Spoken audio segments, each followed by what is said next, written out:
Bismillahirrahmanirrahim.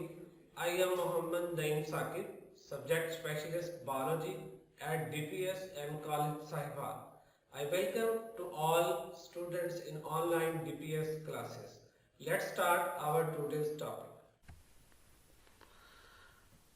Dear students, आज हम discuss करेंगे opening and closing of stomata के बारे में। और सेकंड आज का हमारा जो टॉपिक होगा वो है the mechanism of phloem translocation transport. First of all हम आज के टॉपिक के कंटेंट्स देखते हैं। Opening and closing of stomata, इसमें हम डिस्कस करेंगे स्टार्च शुगर हाइपोथेसिस के बारे में, इन्फ्लक्स ऑफ पोटाशियम आयंस, और second mechanism of phloem translocation. इसमें हमारा जो मेन टॉपिक होगा वो है प्रेशर फ्लो थ्योरी। सबसे पहले opening and closing of stomata को डिस्कस करते हैं। जैसा कि आप जानते हैं कि स्टोमेटा एक स्मॉल पोर होता है in between two guard cells. Single हम उसको स्टोमा कहते हैं, that is a stoma which is present in between two guard cells. और ये जो गार्ड सेल्स होते हैं ये मल्टी सेंसरी हाइड्रोलिक वॉल्व्स होते हैं। इट मींस कि ये वाटर की जो पावर है या फोर्स ऑफ वाटर के थ्रू जो है ये ओपन और क्लोज होते हैं। यही वजह है इन्हें हाइड्रोलिक कहते हैं। और मल्टी सेंसरी का मतलब है कि कई सारे ये फैक्टर्स को सेंस भी करते हैं, जैसा कि लाइट की इंटेंसिटी है, लाइट की क्वालिटी है, टेम्परेचर है और ह्यूमिडिटी है। इसी तरह सेल्स के अंदर जो कार्बन डाइऑक्साइड की कॉन्सेंट्रेशन थोड़ी है, ज्यादा है, इसको भी ये क्या करते हैं, सेंस करते हैं गार्ड सेल्स। अब ये कैसे ओपन होते हैं और क्लोज होते हैं, इसके लिए कुछ हाइपोथेसिस हैं आपकी बुक के अंदर, उनको हम डिस्कस करते हैं। There are two hypothesis which may explain the opening and closing of stomata. Starch sugar hypothesis. The German botanist H. Van that the God cells are the only photosynthesizing cells of epidermis of the leaf and sugars are produced in them during the daytime when light is available. Very simple. According to German botanist, guard cells जो होते हैं इनके अंदर photosynthesizing cell chlorophyll chemical substances are present which are involved in the chemical reaction of photosynthesis. During daytime, photosynthesis process occur and sugar molecules are synthesized in presence of light. When the sugar level rises, solute concentration increases and water potential decreases. आप जानते हैं कि during day time जब photosynthesis का process होता है glucose के molecule बनते हैं। ग्लूकोज के मॉलिक्यूल्स बनने से जो वाटर का पोटेंशियल है वो कम होना शुरू हो जाता है। यूं समझें कि जो ग्लूकोज के मॉलिक्यूल्स हैं वो सॉल्यूट हैं और वाटर जो है वो सॉल्वेंट है। सॉल्यूट की कॉन्सेंट्रेशन ज्यादा हो जाती है और सॉल्वेंट जो है वो कम होना शुरू हो जाते हैं, वाटर के मॉलिक्यूल्स। और नियर बाय जो सेल्स होते हैं वहां से पानी जो है वो गार्ड सेल्स के अंदर एंटर होता है।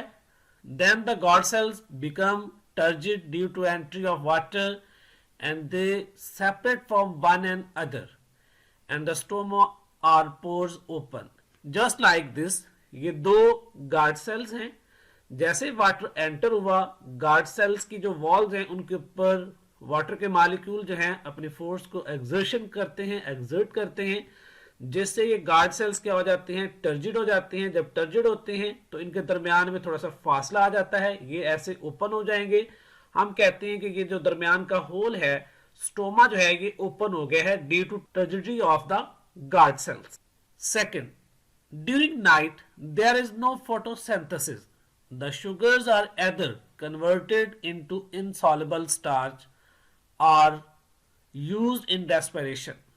रात के वक्त फोटोसिंथेसिस का प्रोसेस नहीं होता लाइट की अवेलेबिलिटी ना होने की वजह से, तो जो शुगर के मॉलिक्यूल्स होते हैं ये कन्वर्ट हो जाते हैं इनसॉल्युबल स्टार्च मॉलिक्यूल के अंदर।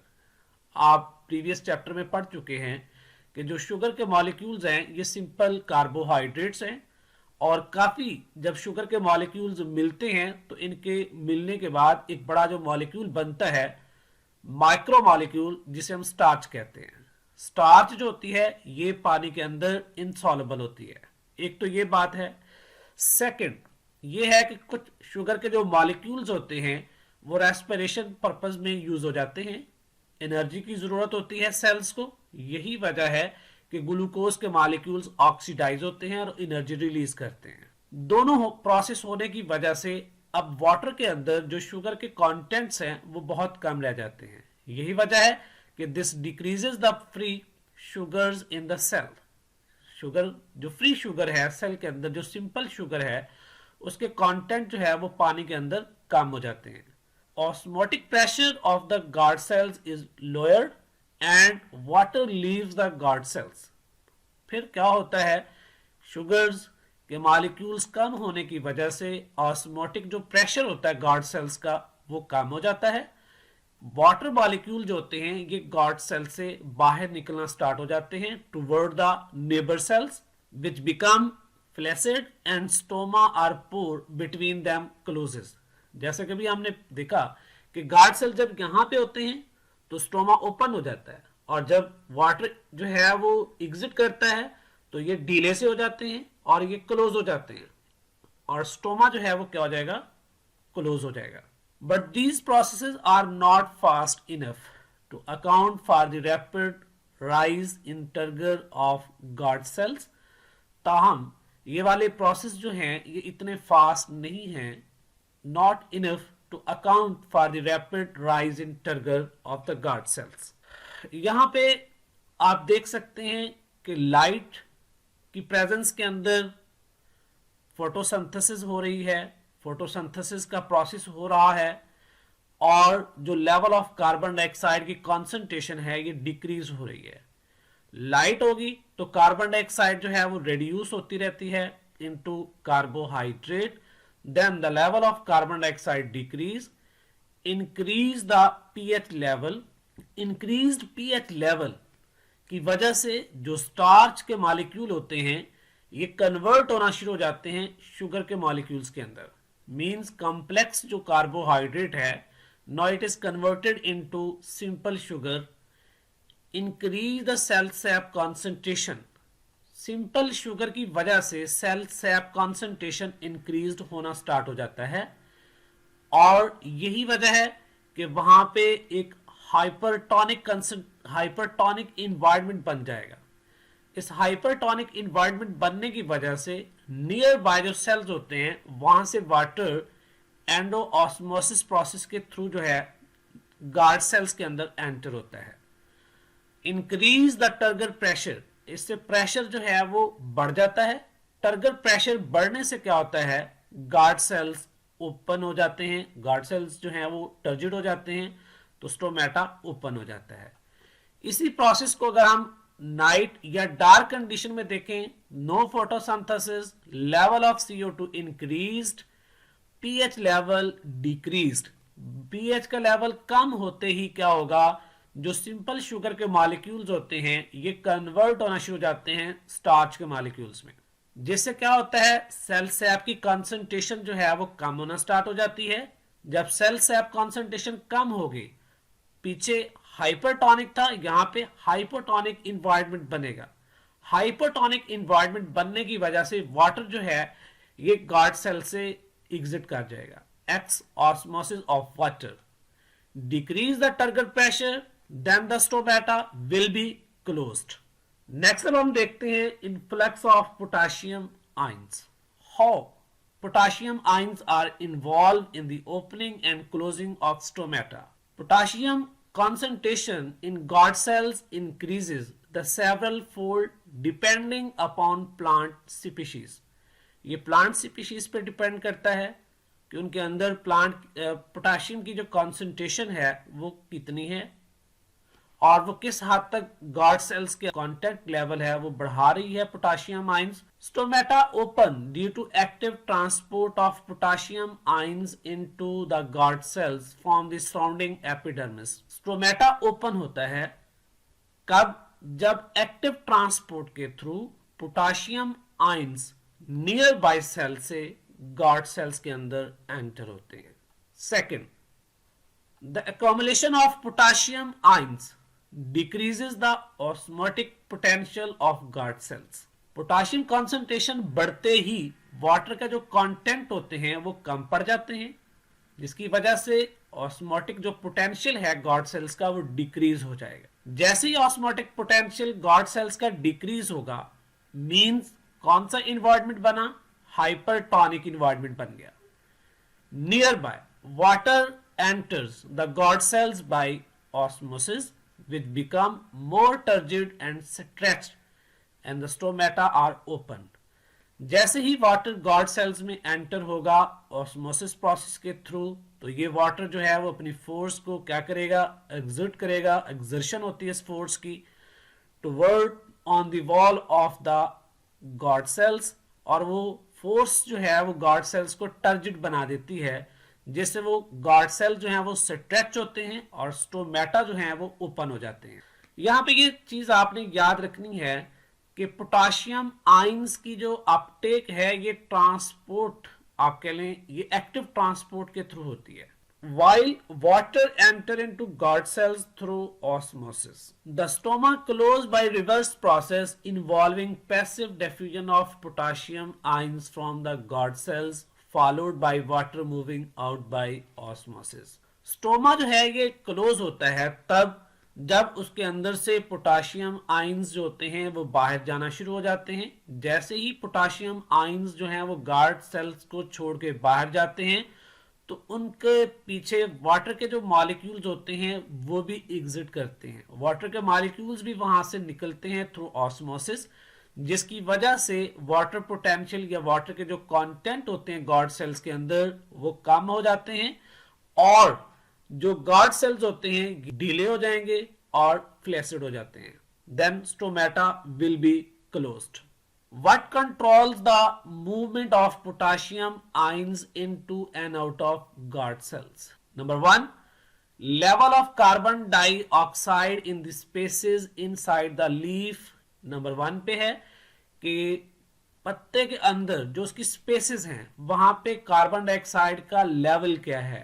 Second, light control this movement. आपको ऊपर वाले क्वेश्चन का आंसर जो है वो मिल चुका है कि पोटाशियम आयंस जो हैं इनका एंटर होना और एग्जिट होना जो है गार्ड सेल्स के अंदर, ये दो चीजें जो हैं इनको कंट्रोल करती हैं। एक तो सेल्स के स्पेसेस के अंदर कार्बन डाइऑक्साइड का लेवल क्या है, secondly light. A low level of carbon dioxide favours the opening of stomata. जब कार्बन डाइऑक्साइड की कॉन्सेंट्रेशन कम होती है तो ये स्टोमेटा ओपन होने में फेवर करती है। बात स्टोमेटा ओपन होंगे, कार्बन डाइऑक्साइड जो है वो स्टोमेटा के थ्रू जो है सेल्स के अंदर जाएगी। जैसे ही CO2 का लेवल ज्यादा होगा तो कार्बन डाइऑक्साइड जो है वो उतनी ज्यादा रेड्यूस होगी कार्बोहाइड्रेट के अंदर, मींस अल्टीमेटली जो रेट ऑफ फोटोसिंथेसिस है वो इंक्रीज हो जाएगा। Exposure to blue light which is also effective in photosynthesis has been shown to acidify the environment of the guard cells। अब आप फोटोसिंथेसिस वाले चैप्टर में पढ़ चुके हैं, रेड और जो ब्लू लाइट होती हैं ये दोनों फोटोसिंथेसिस के लिए बड़ी इफेक्टिव होती हैं। अब यहाँ पे इसका क्या रोल है? ब्लू लाइट की वजह से जो गार्ड सेल्स का माहौल होता है वो एसिडिफाई हो जाता है। एसिडिफाई होने की वजह से क्या होता है कि ये इनेबल करती है, ये वाला माहौल जो है इस गार्ड सेल्स को इनेबल करता है कि उसके अंदर पोटाशियम आयंस की अपटेक हो, followed by water uptake resulting in increase the turgidity of the guard cells. So in general stoma are open during the day and closed at the night.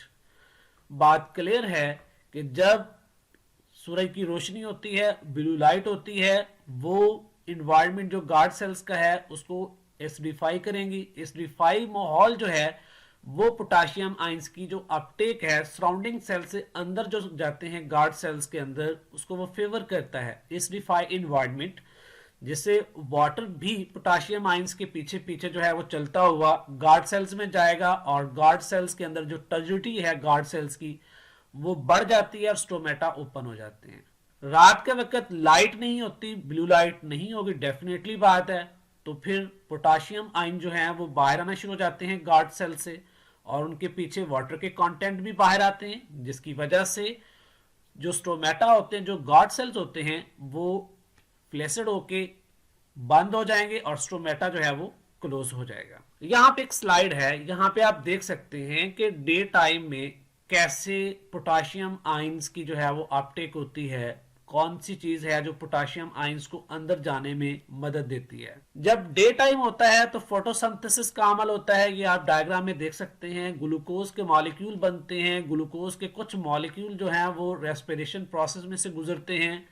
Respiration का जो पहला process है वो glycolysis है, जो आप पढ़ चुके हैं। इसमें फास्फोइनोल पायरुवेट बनता है ग्लूकोज की ब्रेकडाउन से। अब ये जो फास्फोइनोल पायरुवेट है ये कार्बन डाइऑक्साइड को एक्सेप्ट करता है। एक्सेप्ट करने के बाद इससे ऑक्सैलो एसिटिक एसिड बनता है। ऑक्सैलो एसिटिक एसिड जो है ये थ्रू एंजाइम्स कन्वर्ट होता है मैलिक एसिड के अंदर। अब मैलिक एसिड जो है ये ब्रेक होता है, इसमें से जो हाइड्रोजन आयंस या हाइड्रोजन प्रोटॉन्स हैं ये गार्ड सेल से बाहर जाते हैं। अब ये जो प्रोटॉन बाहर जा रहे हैं ये क्या कर रहे हैं, ये फेवर दे रहे हैं पोटाशियम आयंस को कि ये अंदर की तरफ जाएं। तो आप यहाँ ये बता सकते हैं, पीछे हमने पढ़ा भी है कि प्रोटॉन जो है, प्रोटॉन हाइड्रोजन जो अब ये गार्ड सेल से बाहर जाते हैं तो उसके रिटर्न में जो पोटाशियम होती है ये अंदर गार्ड सेल्स के अंदर जाती है। और ये ऐसे नहीं जाती, बल्कि यहाँ पे एटीपी जो है इसकी कंजप्शन होती है। वो इसलिए कि जब ये प्रोटॉन बाहर जाएंगे तो अंदर का जो इन्वायरमेंट है उसको न्यूट्रल करने के लिए पोटाशियम अंदर आती है। पोटाशियम अंदर आ जाएगी, देन ये मूव करती है वैक्यूल के अंदर। तो वैक्यूल में जो मैलेट है ये इसके साथ मिलके पोटाशियम मैलेट बना देती है। अब पोटाशियम आयन की कॉन्सेंट्रेशन जो है वो वैक्यूल में बहुत ज्यादा हो जाएगी, पॉजिटिव है। इसको न्यूट्रल करने के लिए क्या होता है, सराउंडिंग सेल से क्लोराइड आयंस जाते हैं ताकि अंदर का जो इन्वायरमेंट है वो न्यूट्रल रहे। अब पोटाशियम आयंस और क्लोराइड आयंस की वजह से होता क्या है, ऑस्मोटिक जो प्रेशर है वो बढ़ जाता है। Increase the ionic concentration, potassium and chloride ions both increase the osmotic pressure of the cell. As a result, water potential decreases in the guard cells. Osmotic pressure बढ़ा तो potential जो पानी का है वो गिर जाता है। Then water enter होता है guard cells के अंदर, form the subsidiary cells, means neighbor जो cells इसके होते हैं guard cells के वो subsidiary cells कहलाते हैं। जब वाटर एंटर होगा गार्ड सेल्स के अंदर तो गार्ड सेल्स जो हैं वो टर्जिड हो जाते हैं और स्टोमेटा ओपन हो जाता है। The plants open their stomata by actively pumping potassium in guard cells causing water to follow by osmosis. अब ये हम पढ़ चुके हैं कि जब स्टोमेटा जो है वो ओपन होता है, प्लांट जब अपने स्टोमेटा को ओपन करते हैं तो उस वक्त पोटाशियम आयन जो है वो गार्ड सेल्स के अंदर जाता है और उसको फॉलो करता है water. Guard cells become turgid and the stoma are pores open. When the potassium ions leaves the guard cells during night, water leaves the guard cells by exosmosis and the guard cells become flaccid and stoma are pore between the guard cells closes. Night time जो है वो reverse हो जाते हैं, potassium ions जो हैं ये guard cell से बाहर आना शुरू हो जाते हैं, वाटर इनको फॉलो करते हुए बाहर आ जाएगा, वाटर के कंटेंट जो हैं वो गार्ड सेल्स में कम हो जाते हैं, जिसकी वजह से जो गार्ड सेल्स हैं ये फ्लैसिड हो जाते हैं और स्टोमेटा जो है वो क्लोज हो जाता है। डियर स्टूडेंट्स, हमारा जो नेक्स्ट टॉपिक है वो है mechanism of phloem translocation transport. The theory called pressure flow theory is the most acceptable theory for transport in the phloem of angiosperms। सबसे जो acceptable theory है वो है pressure flow theory।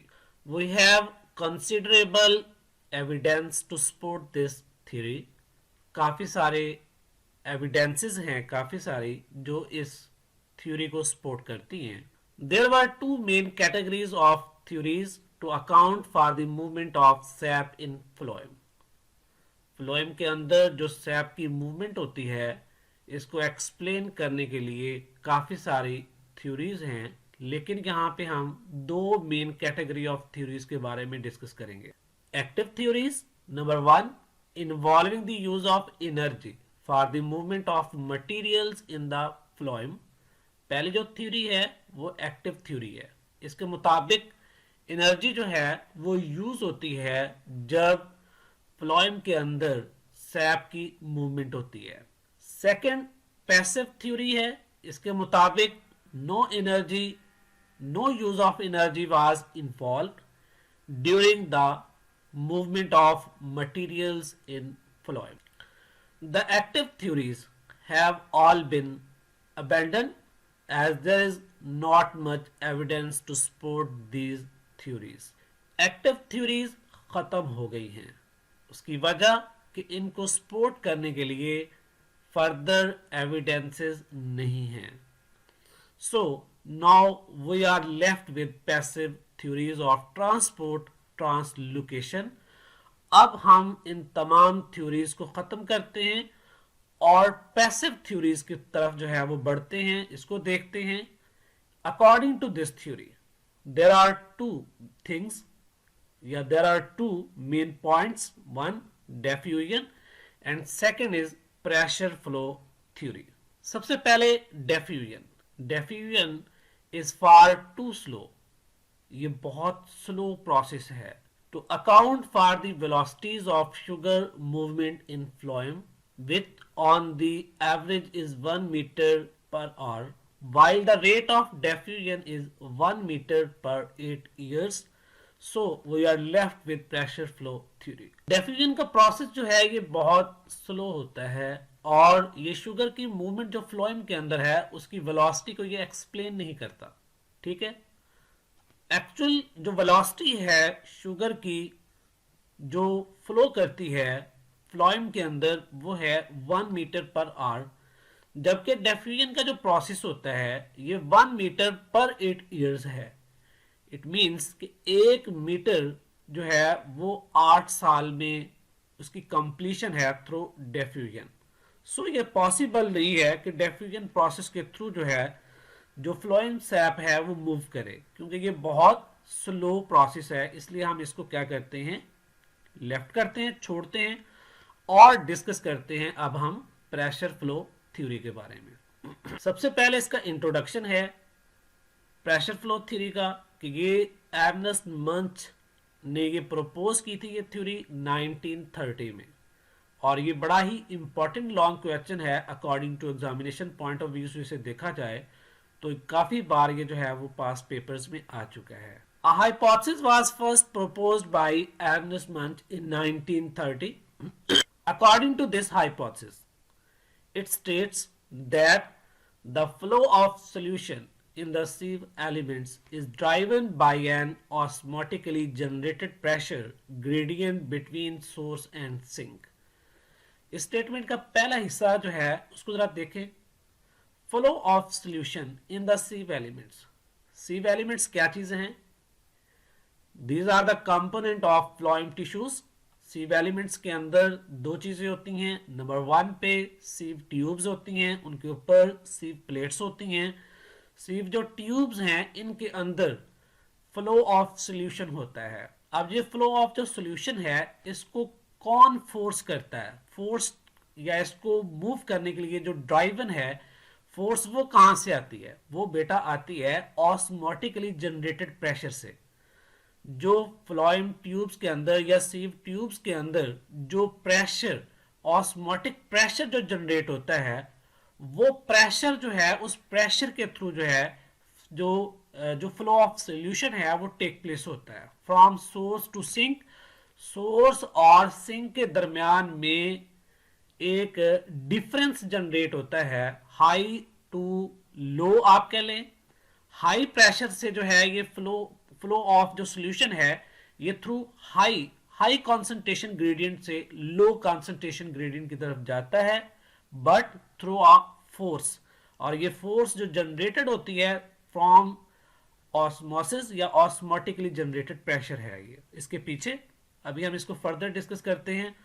Not this hypothesis has been given the status of theory. पहले ये hypothesis था, लेकिन चूंकि बहुत लोगों ने इसको एक्सेप्ट किया, काफी सारी एविडेंसेस ने इसको सपोर्ट किया, तो ये हाइपोथेसिस जो है वो अब थ्योरी की शक्ल अख्तियार कर चुका है।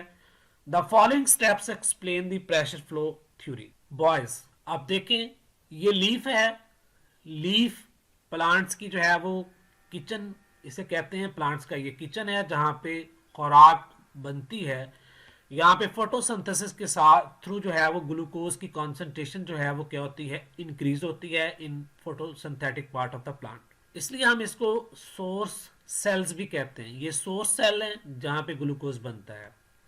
Source cells load sucrose into companion cells. The sucrose enters the phloem sieve tubes, reducing the water potential.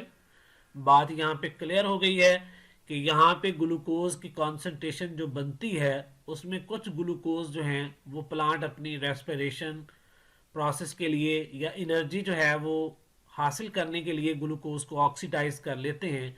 जो रिमेनिंग ग्लूकोज है इसको कन्वर्ट कर देते हैं सुक्रोज के अंदर। अब ये जो सुक्रोज होता है ये यहाँ से एक्टिव ट्रांसपोर्ट के जरिए कंपेनियन सेल्स के अंदर जाता है, और देन जो कंपेनियन सेल्स होते हैं यहाँ से ये कंपेनियन सेल से ये सीव ट्यूब्स के अंदर जाएगा थ्रू प्लाज्मोडेस्माटा। ये देखें, ये सोर्स सेल्स हैं, ये कंपेनियन सेल्स है, ये आपको सीव ट्यूब्स नजर आ रही है। अब सुक्रोज पहले मूव करता है सोर्स सेल से कंपेनियन सेल्स के अंदर, और ये इसकी जो मूवमेंट है ये एक्टिव ट्रांसपोर्ट के थ्रू होती है, और देन कंपेनियन सेल्स से ये मूव करता है through plasmodesmata into sieve tubes. अब आपने ये याद रखना है कि जो सीव ट्यूब्स होती हैं ये इन्यूक्लिएटेड या इनके अंदर न्यूक्लियस नहीं होता। जो कंपेनियन सेल्स हैं इनके अंदर न्यूक्लियस होता है, और यही जो कंपेनियन सेल्स हैं ये गाइड करती हैं लोडिंग और अनलोडिंग ऑफ सुक्रोज में। Second, the water is taken up from the xylem by osmosis, rising the pressure potential in the sieve tube. अब सीव ट्यूब के अंदर सुक्रोज आ चुका है, सॉल्यूट की कॉन्सेंट्रेशन बढ़ चुकी है, हाइपरटोनिक इन्वायरमेंट बन चुका है। जब हाइपरटोनिक इन्वायरमेंट ये बन चुका है तो इसमें वाटर के कंटेंट कम हो चुके हैं। तो नियर बाय जो एक वाटर की स्ट्रीमिंग पाइप लाइन चल रही है, मींस जाइलम के अंदर वाटर होता है, तो यहां से ये वाटर जो है वो क्या है, फ्लोएम या सीव ट्यूब्स के अंदर आएगा। अब जब ये वाटर इसके अंदर सीव ट्यूब्स के अंदर आ जाएगा तो इससे क्या होता है, वाटर के कंटेंट ज्यादा हो जाएंगे। इट मींस हाइड्रोस्टैटिक जो प्रेशर है वो बढ़ जाएगा। Internal pressure difference drive the phloem sap along the sieve tube to sink. अब ये वाला जो प्रेशर है यहां पे इतना ज्यादा है कि नीचे जो हमें ये सिंक सेल्स नजर आ रहे हैं यहां की निस्बत यहां का प्रेशर बहुत ज्यादा हो चुका है, और ये एक डिफरेंस जनरेट हो चुका है हाई टू लो की तरफ। सोर्स में हाइड्रोस्टैटिक प्रेशर जो है वो ज्यादा है सीव ट्यूब्स के अंदर, और जो सिंक सेल्स हैं यहाँ पे प्रेशर जो है वो बहुत कम है। यही प्रेशर जो है वो इसको क्या करता है, ड्राइव करता है या इसकी मूवमेंट की वजह बनता है। नेक्स्ट देखें, यहाँ पे सीव ट्यूब्स जो हैं इनके साथ ये सीव प्लेट्स लगी हुई हैं और ये पोरस होती हैं, इनके अंदर स्मॉल होल्स होते हैं, और ये वाले जो स्मॉल होल्स हैं या सुराख जो हैं ये प्रेशर को मजीद बढ़ा देते हैं। क्लियर? सीव ट्यूब प्लस ये सीव प्लेट्स, इनको हम क्या बोलते हैं, सीव एलिमेंट बोलते हैं। एक सीव एलिमेंट, दूसरा सीव एलिमेंट, तीसरा, इस तरह ये एक पूरी जो है वो चेन होती है। तो ये हाइड्रोस्टैटिक प्रेशर को फर्दर बढ़ाने के लिए ये सीव प्लेट्स लगी होती हैं जिनके अंदर स्मॉल होल सुराख हैं। ठीक है, ये प्रेशर को फर्दर बढ़ा देती है। अब यहाँ पे हाइड्रोस्टेटिक प्रेशर ज्यादा है, यहां से ये फ्लो करेगा, इसकी फ्लो होनी है, फ्लो होगा टुवर्ड द सिंक। जब ये सिंक के पास आते हैं तो यहाँ पे फिर वही प्रोसेस होगा कि ये जो सुक्रोज है ये प्लाज्मोडेस्माटा के थ्रू आ जाएगी कंपेनियन सेल्स के अंदर। कंपेनियन सेल से ये सुक्रोज जो है ये जाएगा भाई सिंक के अंदर, इसको हम अनलोडिंग कहते हैं। और यहां भी अनलोडिंग का प्रोसेस भी एक्टिव ट्रांसपोर्ट के थ्रू होता है। अब पीछे सीव ट्यूब्स के अंदर वाटर के जो कंटेंट होते हैं ये ज्यादा हो जाते हैं, लिहाजा यहां से वाटर जो है वो मूव कर जाता है नियर बाय जो जाइलम ट्यूब्स हैं उनके अंदर। अब हम देखते हैं according to text book, the glucose form in the photosynthesizing cells is used within the cells for respiration and the rest is converted into non-reducing sugar sucrose। दिन के वक्त जो पौधे फोटोसिंथेसिस के जरिए ग्लूकोज को बनाते हैं उसका कुछ हिस्सा रेस्पिरेशन में यूज कर लेते हैं as a source of energy, जो बाकी बच जाता है उसको नॉन रिड्यूसिंग शुगर सुक्रोज में तब्दील कर देते हैं। This sucrose is actively transported, ये याद रखना है, एमसीक्यूज में पूछा जा सकता है। Actively transported through the bundle sheath cells to companion cells of the smallest vein in leaf. जो लीफ की सबसे छोटी वेन होती है उसके थ्रू ये बंडल शीथ सेल्स के जो है वो क्रॉस करते हुए ये जो सुक्रोज है ये एक्टिव ट्रांसपोर्ट के जरिए ये कंपेनियन सेल्स के अंदर चला जाता है। अगेन समझिएगा, सुक्रोज जो सोर्स सेल्स के अंदर बना है मेसोफिल सेल्स के अंदर, ये एक्टिव ट्रांसपोर्ट के थ्रू कंपेनियन सेल्स के अंदर जाता है और ये बड़ा शॉर्ट डिस्टेंस होता है ट्रांसपोर्ट के लिए। Thus the sucrose diffuses through the plasmodesmata to the sieve tube cells or sieve elements।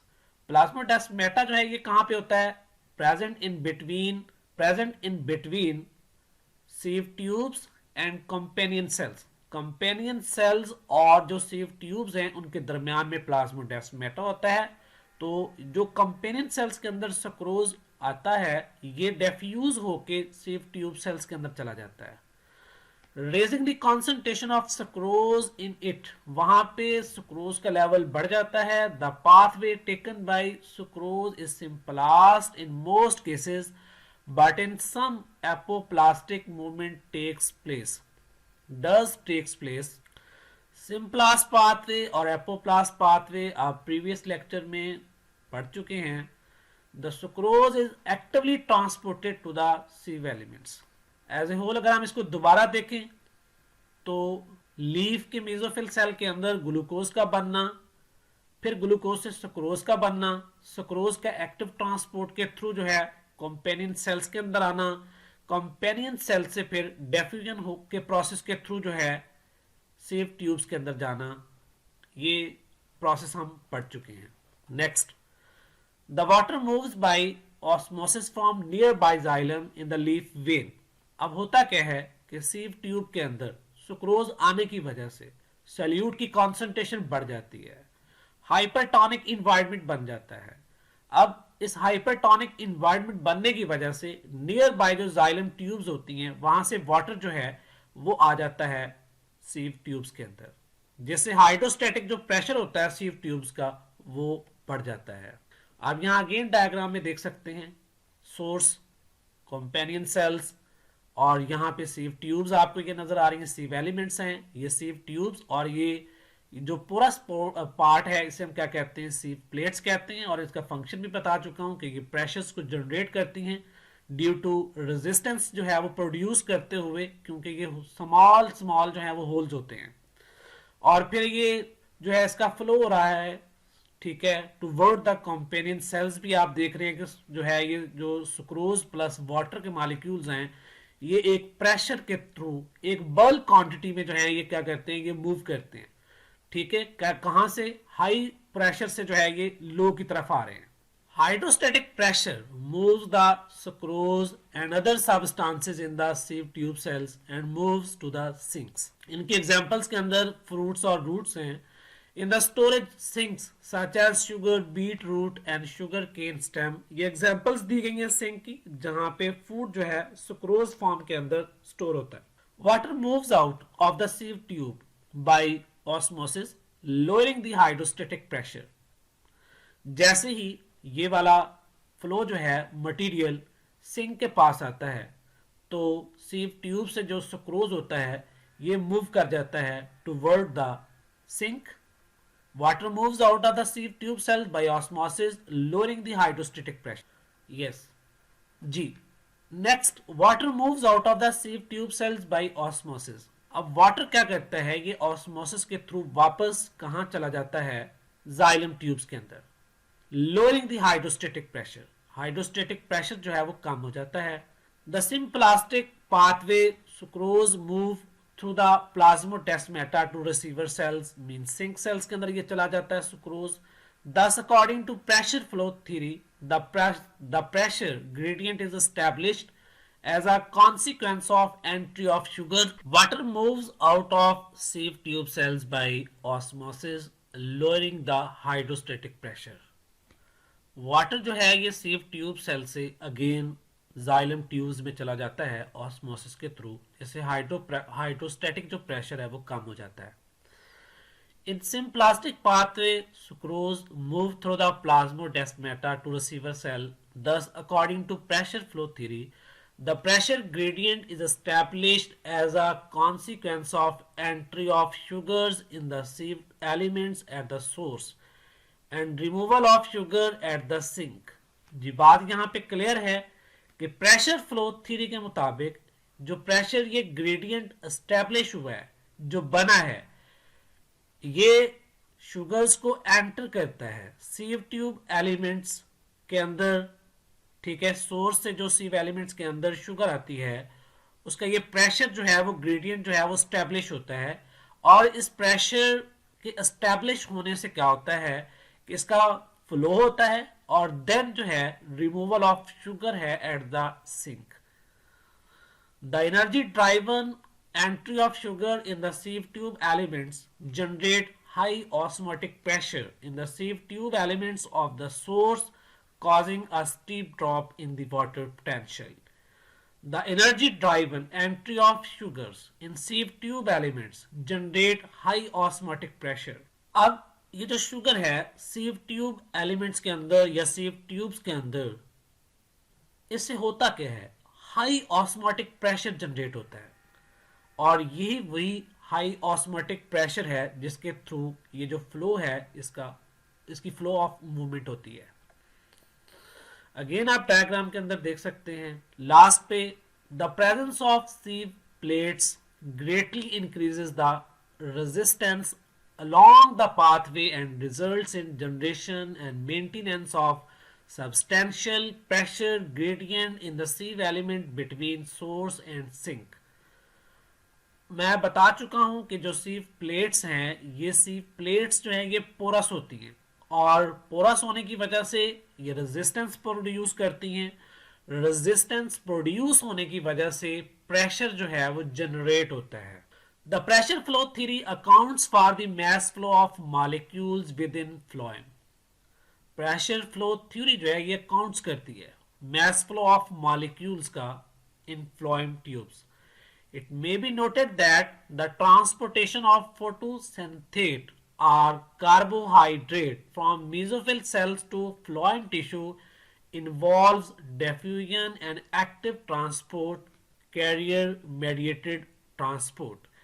ये याद रखना है कि जो ट्रांसपोर्टेशन फोटोसिंथेट या कार्बोहाइड्रेट की होती है मेसोफिल सेल से फ्लोएम ट्यूब्स की तरफ, वो या तो होती है उसमें एक्टिव ट्रांसपोर्ट या फिर डिफ्यूजन का प्रोसेस होता है. Very clear.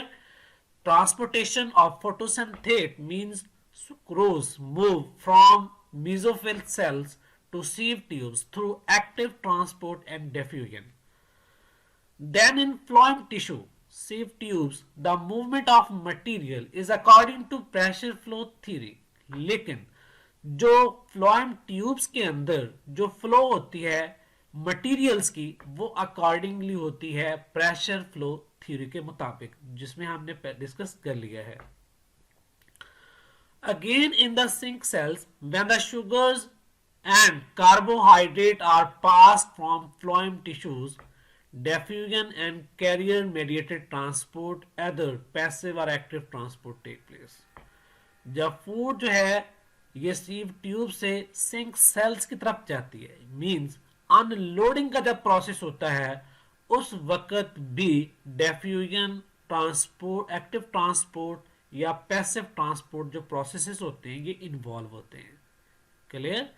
यहां पे ये हमारा टॉपिक खत्म होता है. Thank you. Allah Hafiz. Have a nice